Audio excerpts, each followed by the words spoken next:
KS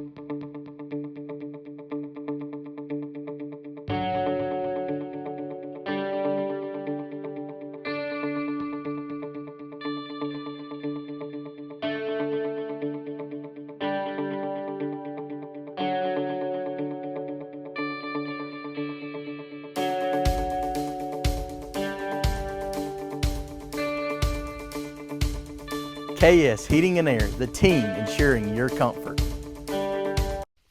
It's the Weather Xtreme video. This is the morning edition for Wednesday, the 4th of September. I'm James Spann. Alabama's weather hot and dry through the weekend. Dorian just off the east coast of Florida.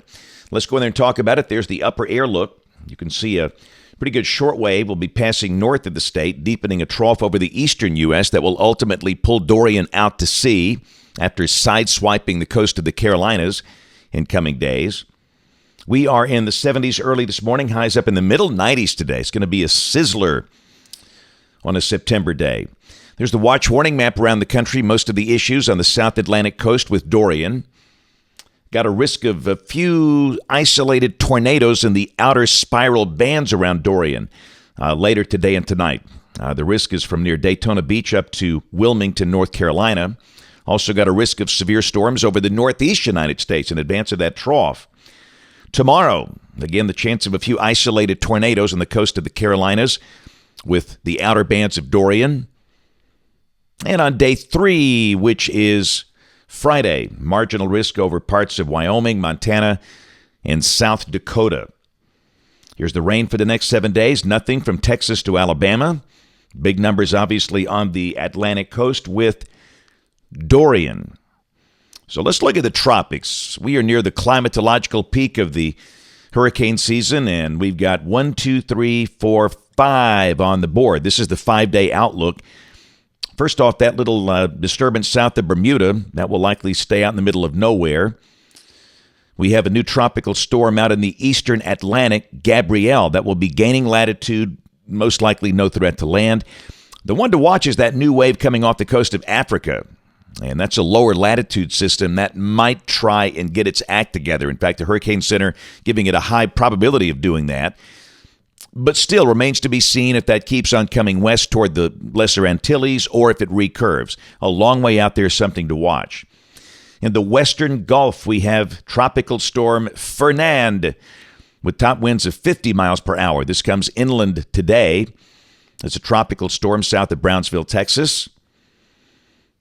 And Dorian, top winds 105 miles per hour, moving north-northwest at 8. It's now east of Daytona Beach. And again, you can see some of the rain bands affecting the Florida peninsula. But they are very thankful the core of that thing is staying offshore. Here's a track from the Hurricane Center. It's going to be very close to the coast of the Carolinas Thursday and Thursday night into Friday morning. Hurricane warnings in effect there. Charleston and Wilmington will be pretty close to this. Most likely it kind of kisses the Outer Banks, then it kicks out to sea. Over the weekend, winds up in the Canadian Maritimes as a post-tropical system. Let's check the GFS. This is the 06C run, 4 o'clock today. Look at the upper high west of here. It'll be pretty hot there, pretty hot here as well. We're dry, sunny with mid-90s today. At 4 o'clock, Dorian will be east, southeast of Jacksonville. Tomorrow, that thing is so close to Charleston. And, of course, at this point, it's going to be accelerating. But still, that's going to create a lot of wind and a lot of rain for the South Carolina coast. And we should mention heat levels back off slightly tomorrow, highs back around 90 because of a dry front coming in here tonight. Friday, Dorian is east of Virginia Beach. Friday morning will feel pretty good here. We're going to be down in the low 60s, maybe upper 50s in spots, but the high will be close to 90. The sky will be sunny. This is Saturday. Dorian coming up toward the Canadian Maritimes, and we're hot and dry. We'll be in the 90s. College football Saturday afternoon is going to be hot. Wouldn't be shocked if Tuscaloosa saw upper 90s for that Alabama game there. This is Sunday. Maybe an isolated shower down south. We'll leave it dry for the northern half of the state. Monday, mostly dry. Now, Tuesday, the GFS brings a moisture tongue back in here, so we'll mention a chance of scattered showers on Tuesday, and this is a week from today, Wednesday the 11th.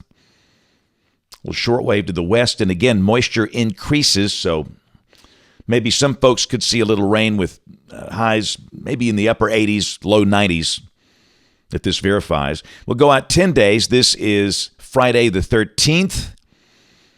Pretty good trough north of us, and that pushes a cold front down through here, and that'll bring a chance of showers and storms out there toward the end of next week. So just maybe Tuesday through Friday of next week, we'll catch a little rain along the way.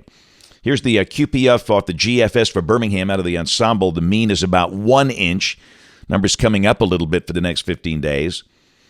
And temperatures, you see those mid-90s in here over the weekend and maybe early next week, and then they start to trail down. Lows mostly in the 60s, and again, I wouldn't be shocked if we saw some upper 50s in here in spots on Friday morning. That's it for the Weather Xtreme video this morning. We'll have notes in the blog. The next video here by 4 o'clock this afternoon. You can catch us this evening on ABC 3340 News at 4, 5, 6, and 10 o'clock. Thanks for watching. Have a great day, and God bless. Never wait for hot water again with a tankless water heater from Plumbing Experts. Tankless water heaters are easy, convenient, and now more affordable with a no-interest financing for up to 18 months. Stop with the cold showers and wasted water and call Plumbing Experts today.